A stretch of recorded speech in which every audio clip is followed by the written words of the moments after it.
So yun, no? So kamusta po mga ka-Streetwise? Ako po si Takeru Miyamoto at welcome po sa aking munting channel. So mga kababayan, meron pong nilabas na bagong survey itong SWS. At base po sa survey nila, mas maraming Pilipino daw po ang pabor na ipa-impeach na si Sara Duterte kumpara po sa hindi pabor. Okay. So alam niyo ba kung ano nakakatawa dito? Hindi po ito naintindihan ng mga bobong DDS. Mamaya ipakita ko sa inyo mamaya, no? At alam niyo pa kung ano pang mas nakakatawa dito. Itong bobong Sara Duterte po na 'to, 'di ba? Hanggang ngayon, 'di ba? Delusional pa rin. Hindi naniniwala sa mga survey na 'yan, hindi naniniwala sa mga sinasabi ng mga senador kasi para sa kanya ang importante is yung 32 million na bumoto daw po sa kanya. So una sa lahat mga kababayan, no, tanga-tanga ka Sara. Kasi kung ngayon magkakaroon ng botohan at alam na namin na isa kang boba, na magnanakaw ka ng confidential fund, na immature ka, 'di ba? Na nasira ulo ka, 'di ba? Kung ngayon mangyayari yung botohan, yung 32 million mo na 'yan, baka mamaya maging 3 million na lang 'yan. Hindi nga seriously. 'Di ba? Baka nga mamaya sino ba number 2 nun? Si Tito Soto? O baka si Tito Soto na yung vice president natin ngayon? Kasi nung panahon po na yon na 32 million pa yung mga bumoto kay Sara Duterte, ito pa yung mga panahon na hindi pa natin siya kilala. So paano na natin makikilala si Sara Duterte noong mga panahon na yon? Eh ayaw nga magpa-interview, 'di ba? Ayaw magpa-interview ng live. Nakita ko siya nagpa-interview kay Banat Bay, recorded. Nakita ko rin siya nagpa-interview kay Kibuloy, recorded. Kasi nga boba. Oh. So para mas maganda no nalalayo na tuloy ako kasi nainis ako eh. So ito pakita ko sa inyo. So ito nabalita ito kanina lang from News 5. So sabi dito, nasa 41% ng mga Pilipino ang sumusuporta sa pag-impeach. 'Di ba? 41% ng mga Pilipino ang sumusuporta sa pag-impeach kay Bobo Sara Duterte. Base sa survey ng Social Weather Stations SWS na ikinomisyon ng Advisory and Research Consultancy Group na Stratbase. Okay. So sa 41% po na pabor na ipa-impeach si Sara, 35% po yung hindi pabor. At 19% po yung undecided. Okay. So yun nga lang mga kababayan. Okay? Kasi one time, nung tinanong po si Sara Duterte, tungkol po dun sa mga statement po ng mga congressman tungkol sa kanya, hindi po siya naniwala. Ang pinaniwalaan niya, yung delusional niya, na bumoto ng 32 million. Actually, hindi lang naman po si Sara yung ganyan eh. Pati po yung mga bobong DDS eh. Hanggang ngayon, 32 million pa rin daw po yung ano eh. Yung supporter ni Sara. Hindi, para mas malinaw, no? May video tayo dito. Mga 1 minute video lang naman ito. Ito, panoorin nyo to Okay, wait lang. Ito ata yun. Ito, panoorin nyo to. Ano po ma'am, si Congressman Jill Bongalon of... Nakakadiri ka pa, nangungulangot ka pa. Nakakadiri ka talaga. Papa-interview ng live, nangungulangot. Kadiri ka, walang yan. Kababaeng tao. Ma'am, si Congressman Jill Bongalon of the Ako Bicol Party List said na kung hindi naman daw po kayo interested sa trabahong ito, mag-resign na lang daw po kayo. Sabi din po ni Kong David Suarez, Deputy Speaker David Suarez, na most of the congressmen felt na the Vice President, kayo daw po, with all due respect, ma'am, sabi po, mag-resign na lang daw po kayo kasi parang hindi kayo interested sa trabaho, ma'am. Ano po ang inyong masasabi dito? Hindi, actually, no, mali rin yung mga congressman, interested si Sara sa trabaho, yun nga lang, mukha siyang hindi interesado kasi nga walang alam. Ganun lang yun. Actually, ginagawa ni Sara Duterte sa DepEd, di ba? Forsado niya na yun. Kaya akala ninyo hindi interesado, bobo lang po talaga si Sara. Ito sinabi ng quote-unquote young guns of the Congress. Oo.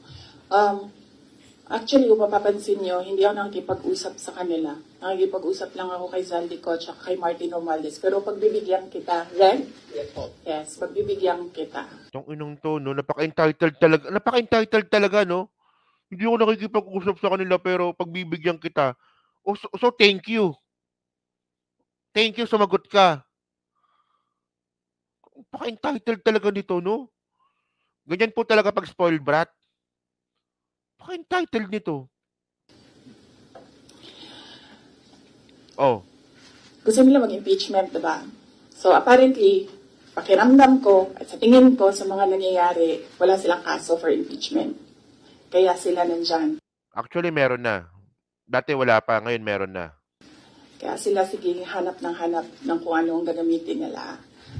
Ngayon, ang track ni Franz Castro, ni Trillanes, is impeachment. Gumawa sila ng isa pang track na resignation. Parang papalabas nila, impeach ka namin for wrongdoing, whatever. And then, itong isang grupo na ito, umalis ka dyan. Kasi kapag hindi ka umalis, kapituko ka. Pero, hindi naman kasi ako sasagot sa Young Guns. Dahil, kailangan ko sumagot sa 32 million na bumoto sa akin. Hindi sa isa or dalawa na tao. Kaya, O kita nyo, di ba? Sabi ko sa inyo, tanga to eh. So ngayon mga babayan, actually ito, nangyari itong interview na to noong December pa eh.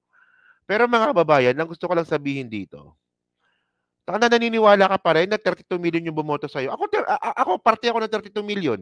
Ako, admitted ako. Parte ako ng 32 million na bumoto sa'yo. So, nabudol ako doon. Di ba? Ako, malakas na talaga yung kutob ko eh. Malakas na po talaga yung kutob ko na bobo si Sara. Pero binoto ko si Sara kasi nga po, siya yung katandem ng presidenteng gusto ko. Si Bongbong Marcos. Oh. Pero kung walang Bongbong Marcos, hindi kita iboboto. Baka iboto ko nun si Tito Soto. Kaya si Doc Willie Ong. Pero ikaw? So ngayon, ano bang gusto kong sabihin dito? Yung pinagmamalaki ni Sara Duterte na 32 million, hindi na po 32 million ngayon yan. Diba? Ako naniniwala akong ganun. At ako naniniwala din po ako no, na yung 31 million po na bumoto rin po kay PBBM, hindi na rin po 31 million yan kasi yung iba po dyan DDS. Kasi, alam nyo no, bago nyo kasi, alam nyo, napaka-bobo po talaga na binabalikan po natin yung eleksyon. Kung talagang sa tingin ninyo na magaling ang Sara Duterte ninyo, ang tanong dito, bakit hindi siya tumakbo bilang presidente at kinalaban niya si Bongbong Marcos noon? Di ba? Ayun ang point eh. Kaya para sa akin, napaka-illogical na isumbat yung 31 million, yung 32 million, di ba? Para sa akin na, in my own opinion na, kasi may panalo na. Kahit isang boto lang po yung lamang ng isa, panalo pa rin po yan. So napaka-illogical po talaga na balikan pa natin yung eleksyon. So ang tanong dapat na nasasagutin natin dito, magaling ba si Sara? Matalino ba si Sara? Mapagkakatiwalaan ba si Sara? O, hindi ba baliw si Sara? Itong si Bobong Sara Duterte na to, binabalikan, di ba? Itong Bobong Sara Duterte na to, binabalikan niya po yung 32 million na sobrang irrelevant na po niyan. Kung sa tingin mo na relevant yan, ay tanong dito, kasalanan mo yan. Bakit hindi mo kanalaban si Bongbong Marcos noong panahon na yon? 32 million tanga. Bobo. O, so ngayon mga kababayan, no? So kasi itong mga survey po na ito, minsan po kasi, so kung babalikan natin yung survey po na yan, tingnan nyo to Ito, okay. So, 47, ito kasi ito, importante to eh. So, 47% po na sa buong Pilipinas, ang hindi, 47% po sa buong Pilipinas ang aware na meron pong ginagawang impeachment complaint kay Sara Duterte. At 53% daw po yung hindi alam. 'Di ba? So, ibig sabihin nito mga kababayan, mas maraming Pilipino po ang hindi po aware sa politika ng Pilipinas ngayon. Alam niyo kasi nakakalungkot ito, no? Kasi mga kababayan, ako naniniwala ako. Well, ito hindi naman natin sinisisi sila. Kasi malay ba naman natin, yung 53% po na yan, na hindi po aware na mayroong impeachment trial or impeachment complaint po na nangyayari kay Sara Duterte ngayon, baka naman siguro mas busy sa buhay. Mas importante sa kanila yung kumain, yung magtrabaho, Pero ang point ko dito mga kababayan, hindi po tayo matututo sa politika kung hindi po tayo nangingialam. Dapat po kahit papaano, alam natin kung ano man yung pinaka-basic na nangyayari ngayon sa politika. For example nga po nito is yung impeachment complaint kay Sara. Kasi isa yun sa magiging parte ng solusyon eh. Pag tayo po ay aware sa politika ng Pilipinas, mas mabubuksan po yung utak natin kung ano ba yung magiging problema at kung ano ba yung problema ng bansa. Di ba? Parang ito, pakita ko sa inyo. Ito mga bobong mga DDS na to. Kasi mga babayan, mahilig po ako magbasa ng mga comment. Di ba? Sabi dito yung survey nyo sa Luzon lang yan. Try nyo mag-survey sa Visayas at Mindanao para malaman nyo ang daming supporter ni Baby Sara. Timo, tanga, di ba? Sinong bobong survey firm? Di ba? Na national issues, magpapasurvey lang sa Luzon. Sabi ko sa inyo, basta Duterte supporter, bobo eh. Ito yung mga example po na basta Duterte supporter, bobo. Kasi mga kababayan, kung makikita naman po natin sa survey na to, kompleto yan eh. NCR, Balance Luzon, North Luzon, Central Luzon, South Luzon, Visayas, Mindanao.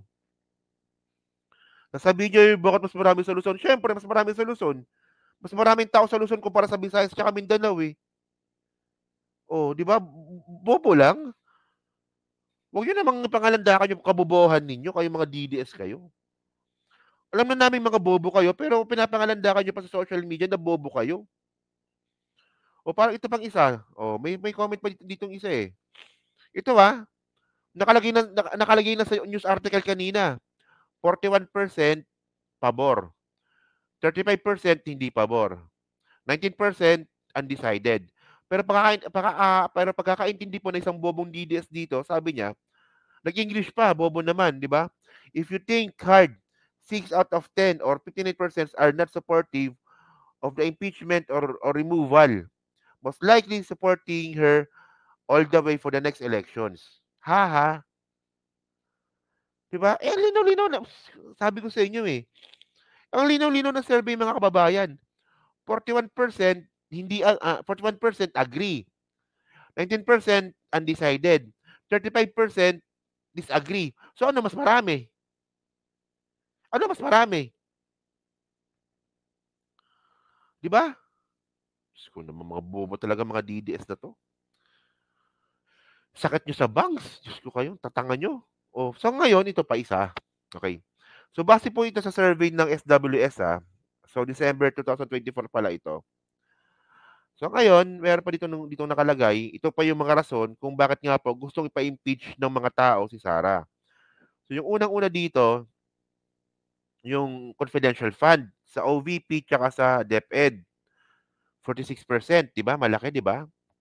So pangalawa, yung refusal to answer investigation regarding to the use of confidential and intelligence fund. So ito yung yung merong congressional hearing na hindi po lakihan pala natin, sorry, hindi niyo mabasa. Yan. So ito po yung merong congressional hearing na hindi po sumagot si Sara about sa budget hearing. So pangalawang reason pala 'yon. So pangatlong reason, ill-gotten wealth, pang-apat, yung threat, yung grave threat. 'Di ba? Kay PBBM, kay First Lady, tsaka kay Speaker. So actually may kulang dito dapat, 'di ba? Wala dito yung yung mental health, 'di ba? Wala yung mental health wala dito eh. So ito, EGK sa Davao City, sumunod, tapos failure to condemn China. So ito yung mga reason kung bakit nga po gustong ipa-impeach si Sara. So wala po dito yung baliw si Sara, wala. So yan mga kababayan, so kayo po dyan sa Team Replay. Ano nga po masabi nyo nga po dito sa sinusumbat ni Sara Duterte na 32 million? Kayo ba, naniniwala ba kayo na kung ngayon mangyayari ang botohan, 32 million pa rin po ba ang supporter ni Sara na boboto sa kanya? Yan so pa-comment na po sa baba at binabasa ko po lahat yan. At syempre din po, ano rin po masasabi nyo nga po dito sa lumabas po na survey na mas maraming Pilipino ang pabor na ipa-impeach si Sara. Okay?